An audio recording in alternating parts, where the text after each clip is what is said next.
Hey everyone, welcome back to the RP Games YouTube channel. My name is Ralph. This is the Banner Saga. We are currently in Sigrholm, a town that appears to be sinking into the lake. It also appears that we are not very welcome here. The locals are looking at us in a creepy way. Let and Oddleif want us to leave as soon as possible. Eyvind wants us to stay, and he's going to try and convince us of this fact right now. You're really worried about her, aren't you? What? Oh, Juno. Worried doesn't begin to describe it. She doesn't find us here, or something has happened to her. Are you sure what you saw was real? Could have been a dream, or I don't know. You were pretty exhausted. I don't know. To be honest, I'm not sure anymore. Everything is a blur. Don't tell the others I said that. I have to hope it wasn't just a dream. Why is Bellower still following us? I saw Grofheim as it burned. Eyvind gets a faraway look in his eyes. The thunder blew through it like a tempest. The Varl fell in the thousands. Most of the thunder left the city and headed south. Who knows where they are now? They might be destroying every town they come to. Or heading towards Arborang. Bellower stayed in Grofheim. Just for the sport of it, I think. As we fled to Einertoft, I thought he must want to wipe the Varl off the map completely. But then he came after us. Maybe he knew Ivor was the one who killed Raze. Maybe, but let's just make sure he doesn't catch up. What's it like to be a Mender? Being a Mender? I guess I never really thought about it like that. It's just part of me. They knew very young that I would join the order. Born into it, you could say. My mother, father, both Menders. The guild is for lots of people now. Builders and healers. Do they all pull lightning out of the sky? No, that's not normal. It's one of the reasons I know Juno. She is one of the council. She helps me control things like this, so we don't end up scaring people. How exactly does this weaving work anyway? Well, the hardest part is usually seeing the threads. Everything is part of a tapestry. It's made of threads woven together. If you can see the threads, you can manipulate them. I don't know how to explain it really. It's like trying to play a harp with invisible strings. Look at my staff, for example. Some menders carve intricate patterns in the wood to help them remember the shapes of, well, like I said, hard to explain. Do you think this is the end times? I don't know what to think. I wish I could give you a better answer. Even if we escaped the dredge, the serpent said that darkness was covering the world. I don't know how long that will take, or what it means even. Just trying to solve one problem at a time. The menders are in Arborang. If we can find ships and make it the capital, we might have a chance. I won't take any more time. No, it's okay, Rook.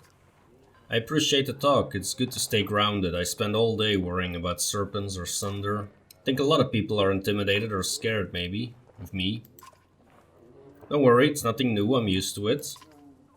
Maybe sometime we can talk about things that don't include the world ending. We only have 6 days worth of supplies left, so we need to stock up here. I want to put pretty much all our renown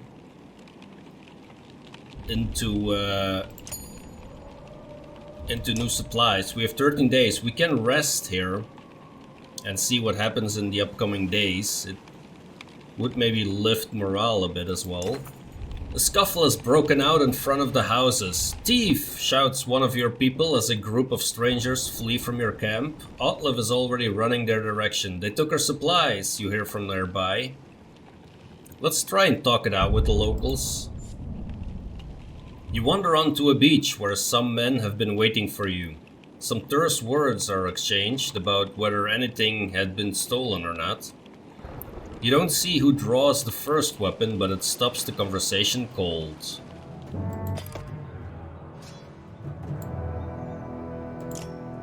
Bird of prey, we can reach very far. And I was told in the comments on the previous video, this is a 100% hit chance. So let's try and do this.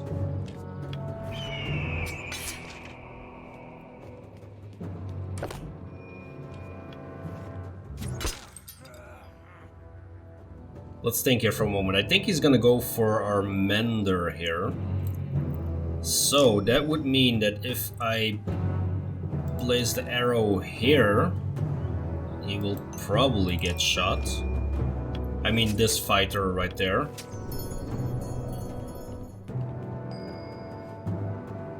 Alright, Rook, you can take out an archer. So how about we do that? Let's take someone off the board immediately.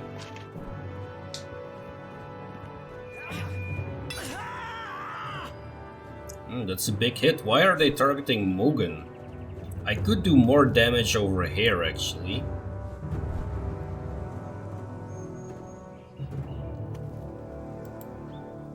How about I just do that?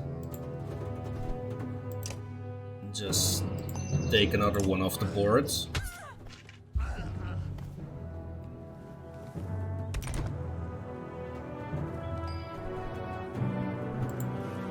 Let's bloody flail.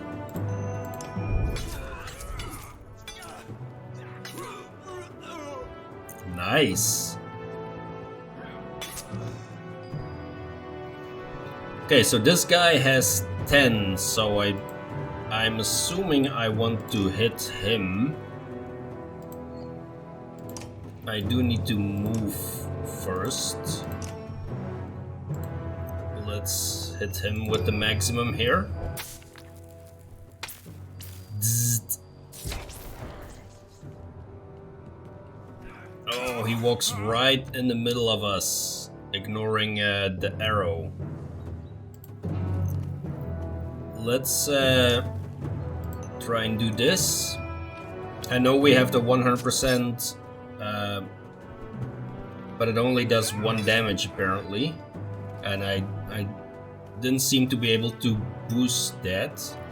Let's move Oddleif out of the way. I'm assuming this one is going to attack our mender. So I want to place an arrow there.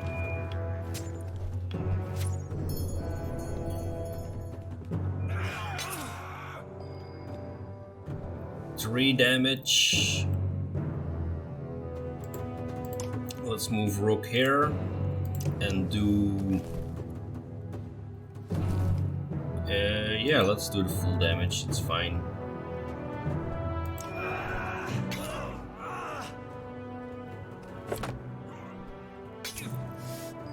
They're using.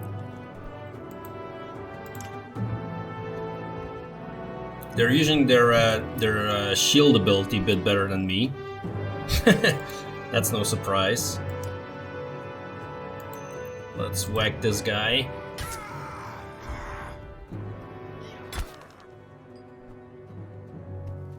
Alrighty.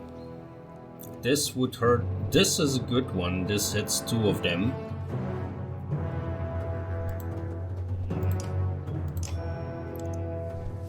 Let's throw it over here.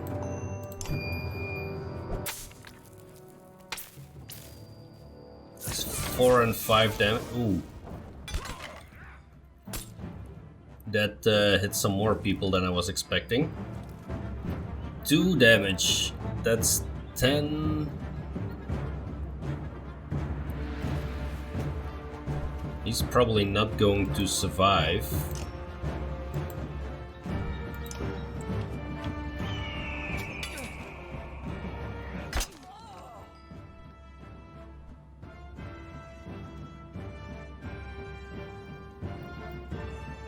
Let's move over here. Let's just. Oh. That's only 20%.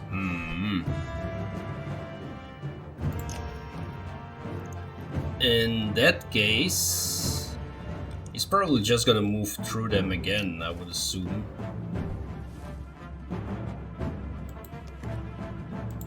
Let's place the arrow there. If he goes after Rook.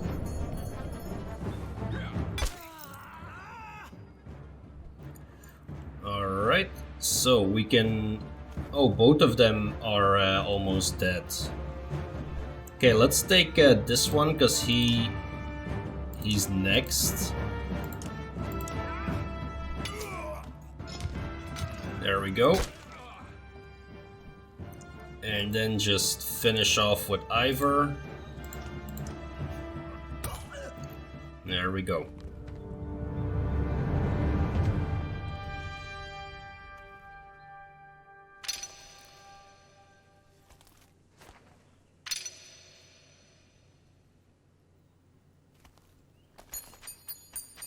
Having some more injured people gives us the opportunity to rest. The thieves scatter pretty quickly when you start laying into them, but when you return to the caravan you discover why. Even more supplies have gone missing since you rushed out to fight. Oh man. And if we go to the market and buy them, we're basically buying our own supplies back, I guess.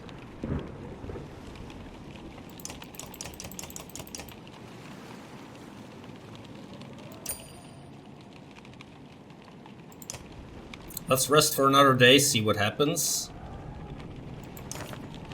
A random assortment of people from the caravan confront you. Listen, says one, we don't feel safe here. I don't know anything about menders or whatever, but we're going to leave and I hope you'll join us. Looks like a couple dozen people, farmers and fighters alike, feel the same way. Let's encourage them to stay. They make it very clear they're not interested in discussing the issue, shaking their heads and setting out. Without the rest of the caravan ready to go, there's little you can do to stop them. You hope they make it, and that you haven't made a mistake yourself. How many is that? Oof, that's a bunch of people.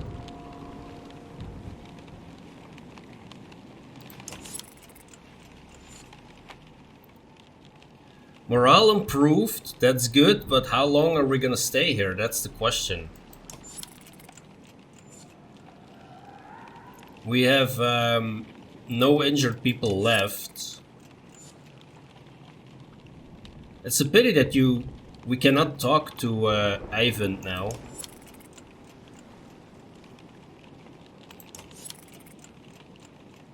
Yeah, okay, we're gonna leave. Sorry, Eyvind. Rook, wait, please. Eyvind begs. She said she'd be here.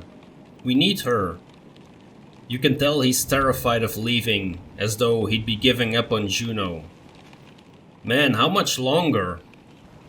Okay, just a little longer. You tell Eyvind you'll stick it out a little longer, but you're not certain how long you're willing to wait yourself. Every day lost becomes more precarious.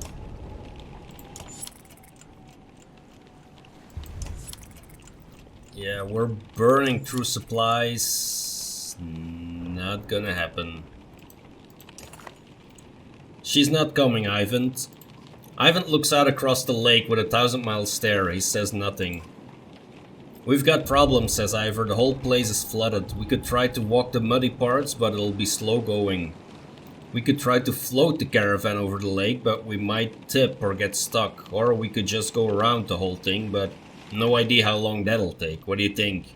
Probably gonna detour because the rest just is very dangerous, I would say.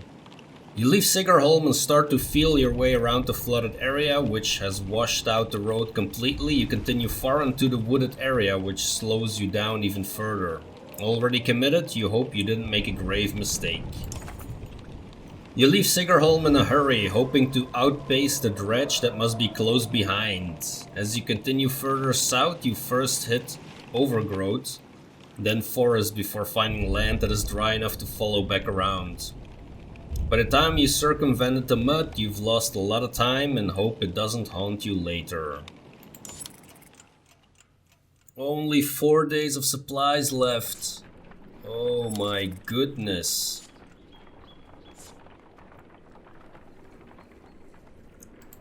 Where are we going? That's a sensible question, I would assume. We are heading towards what? Reynivik? What started out as battlefields in the First Great War, Reynivik transformed into farmland in peaceful times, where the godstone of Bjorolf, god of the drink, seems to still have some influence over the fertile fields that yield a potent harvest, which gets sold in every corner of the land. Reynivik's brews, it is said, are half the reason anyone still goes to Borsgard these days. I hope we can reach this place in 4 days, but the problem is that we don't have any renown left anyway, so we can't really buy supplies.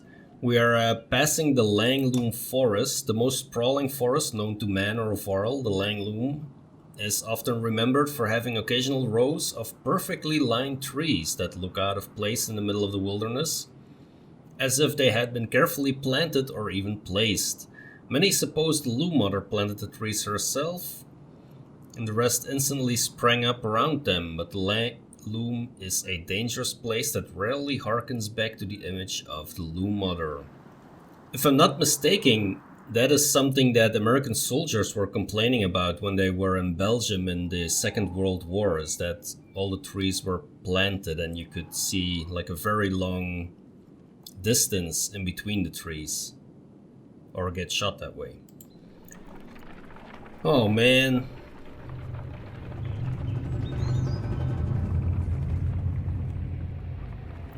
I guess this is the Langloom Forest right in front of us. 2 more days of supplies. We are effed. Effed in the chat. Stop! A resolute voice calls from somewhere in front of you. The surrounding terrain comes alive with armed fighters surrounding the caravan. No need for bloodshed, the leader says. Leave a couple wagons. A couple, that's all 2 of them. And pretend you never even stopped here. How about you leave what you've got instead? The counteroffer takes the leader by surprise for a moment. We don't have time for this nonsense, hisses Oddleif, loosing an arrow before anyone can react, and the brigand leader falls over in a spray of blood. Nicely done, Oddleif. That's a convincing argument. Something sinister in the way Crummer laughs about this turn of events convinces the rest of the brigands to give up on their errand and beat a hasty retreat. I like your girl, Rook, he says, to which Oddleif gives him a dirty look. That didn't give us supplies, though.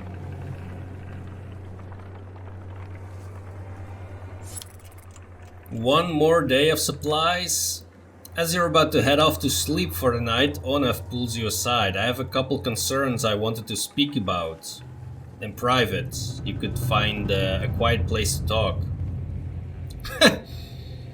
Is this about the 1 day of food supplies? And what is up with everybody bothering Rook just as he's about to head to sleep? Like, how long hasn't he slept? Poor dude. What's on your mind? How well do you know the people traveling with us? Well, I don't even know you that well, Onef. How many strangers are in the caravan now? Is this about Ekel? That's an obvious example. I've been watching folks since I joined you. Your companions from Skogar, they're loyal. I mean, it seems pretty clear that they died to protect you. I suppose I'd do the same. What about the Varl? You don't even know half those warriors. You're telling me they have no problem following a man's orders now? After everything that happened at Einartoft? To be fair, they came to us and left Einartoft on their own behalf. So they joined us voluntarily, yeah, exactly. And they might voluntarily put a sword in your gut too. What happens the first time the Varl don't want to do what you tell them?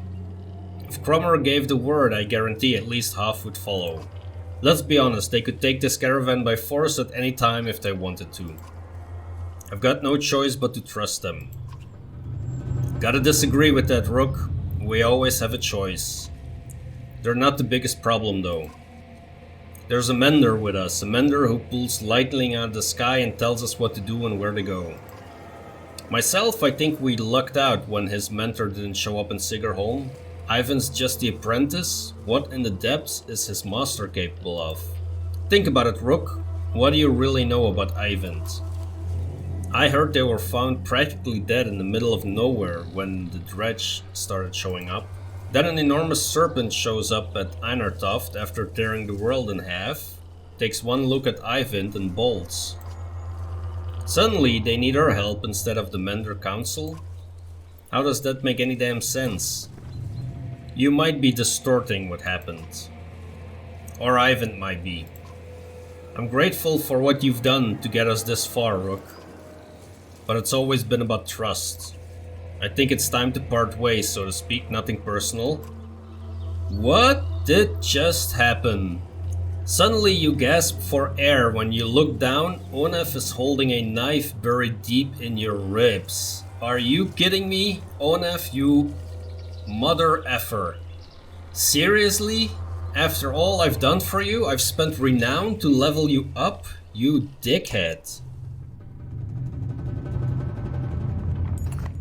Your vision blurs and blood fills your sight. You gasp again. There's a bird whistle and the camp becomes a blur of motion. Onef's fighters from Frostfeller leap into action, cutting people down. As Oddleif turns to fire on the men, Onef runs her through and pulls the blade from her back without even breaking a stride. She drops like a sack of flour. Onef heads straight for Let, who freezes in unbridled terror. What? You rise to your feet through the pain. Oddleif is dead. No, not Oddleif. Somehow you find the strength to cleave the nearest traitor in two, but you can't find the breath to shout. You think your lung might be punctured. Not Oddleif. Damn it. Onef clutches Let's wrist amid the commotion, tosses her bow aside and pulls her into a deep woods. Her eyes meet yours across the campsite. No, her lips say, though you can't hear the words. A dozen men appear between you as Eivor steps into view, as fearsome as you've ever seen him. I am so pissed that we lost Oddleif. I am so pissed. And that he took a Let as well, of course. Yeah. Small detail. Let's see, we can kill this archer right away, actually. Who's up next? That one.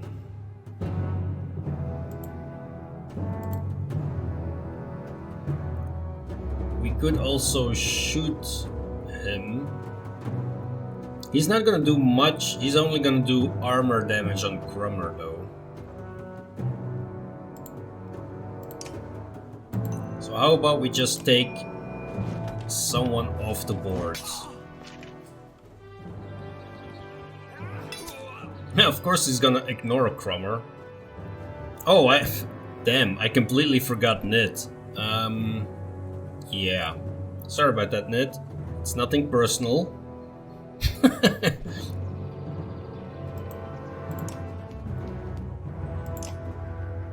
Let's see what you can hit. Let's just hit that guy over there.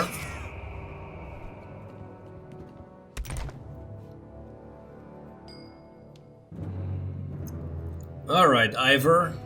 That is 3 damage. Let's start whacking fools.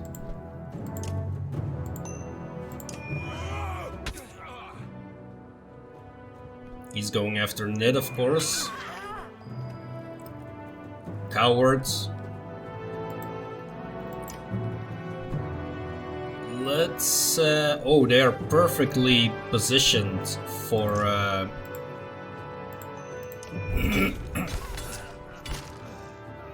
for a Mender. Of course, they no longer are now. Although we can still hit these two. Is that going to hit Crummer as well? Normally it shouldn't.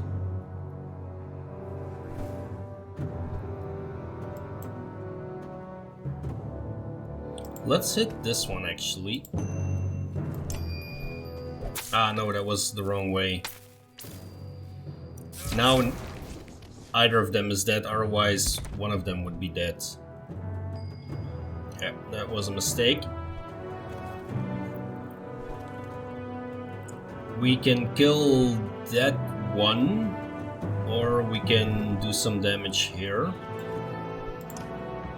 Let's just do some damage over here.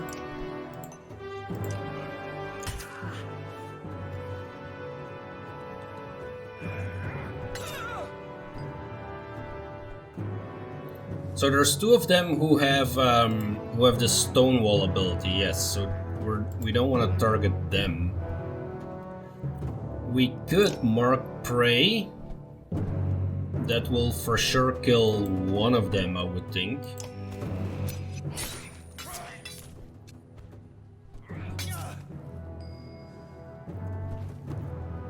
Let's see. One.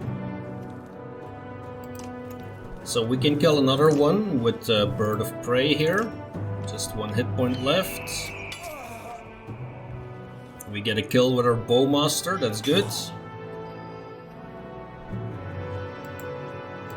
Let's move Ivor over here.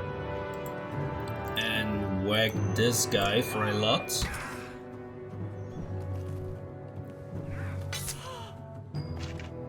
Yep, Nid goes down, unfortunately. 3 damage. How about we move over here and bloody flail this guy. He has the most strength left.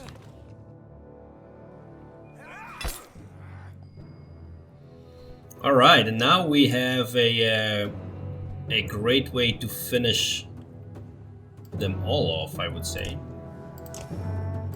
That's 3 in a row. Let's go. Zzzt.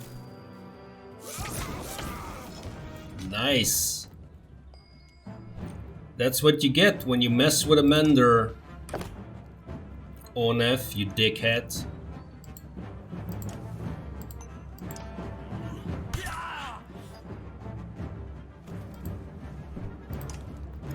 And you against 2 Varl? I don't think you're gonna make it.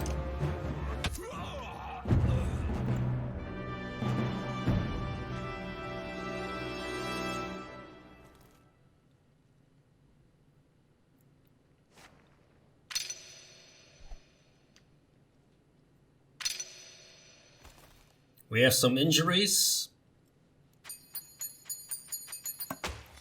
We have some renown to get supplies, but we need to find a place to get supplies first.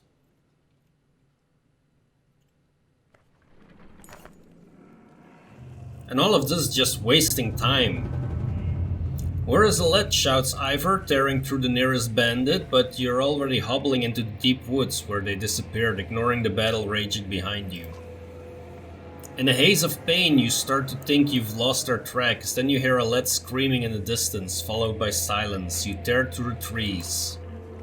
In a small clearing, Let lies with her back against a tree. Her hands and her clothes are covered in blood. She stares vacantly ahead, unblinking. Beside her is the body of Onef, an arrow buried in his right eye as if placed there by hand. She looks in your direction, then at Onef. I killed him, she says. Let, are you alright? You cringe as much from the pain as the appearance of Let after her bloody struggle with Onef. No, I'm not hurt. I had no choice. Dad, your chest, you're bleeding. Suddenly she's at your side, putting pressure on the wound. I can fix this. Where is my needle? Oddleif? Anyone? Ivor, I found them. Just as your sight goes black, you see Eyvind, Ivor, and Let standing over you. He's going to make it? Your eyes open to the sound of Let's voice. Normally a wound like that. I only hope I did enough. I'll survive. There you go, Rook. Dad! Let stops herself from hugging your bandaged chest, pulling your head to her instead. The words come out easier than you expected. Oddleif? It's a good thing Eyvind was here. She's going to pull through. Though it was a nasty wound. Yes! We still have Oddleif. Yes! We managed to kill most of those traitorous sons of bitches and the rest fled into the woods. There were a lot of people I couldn't save. You did everything you could, Eyvind. Nobody expects you to raise the dead. Although that would come in handy. That would come in handy. That's more undead warriors and you don't need to feed them. How about we kill the whole caravan, then raise them as undead, and then we can get a bit further with our 1 day of supplies left? Is that an option game? Eyvind frowns deeply. Yes. Eyvind frowns deeply because of that suggestion. Putting a hand to his forehead. Why did Onef do this, Rook? He was talking to you right before it happened. He thought my leadership would get us killed. Other bastard, all this time we had no idea. Ekkel killed a good half dozen of Onef's men by himself. He told me Onef was running Frostfeller the whole time. He left Frostfeller behind when he saw a better opportunity. Guess that relationship is over. Ekkel was always just a barking dog you put in the yard to find out who your enemies are. It was no accident Onef went after those of us from Skoger. He must have thought with us gone, he'd take the banner and the rest would fall in line. Or at worst, they'd take all the supplies for themselves and leave the rest as dredge bait. All the supplies, yes. We have to be more careful, we can't just let anyone join the caravan anymore. Where do you draw the line, Ivor? I don't know, Rook, I really don't. We draw the line at dredge babies? We didn't even draw the line there. None of this changes the fact that Balor is out there somewhere following us. That swamp around Sigrholm might buy us some time, but we've got to keep moving. Your body aches all over, but Ivor's right. The road calls. The caravan is already starting to pack up camp. We are gonna starve. Alright, this is a good point, I think, to end the episode. Thanks a lot for watching. If you're enjoying the content, hit that like button, subscribe to the channel if you want to follow along. And I will see you in the next video.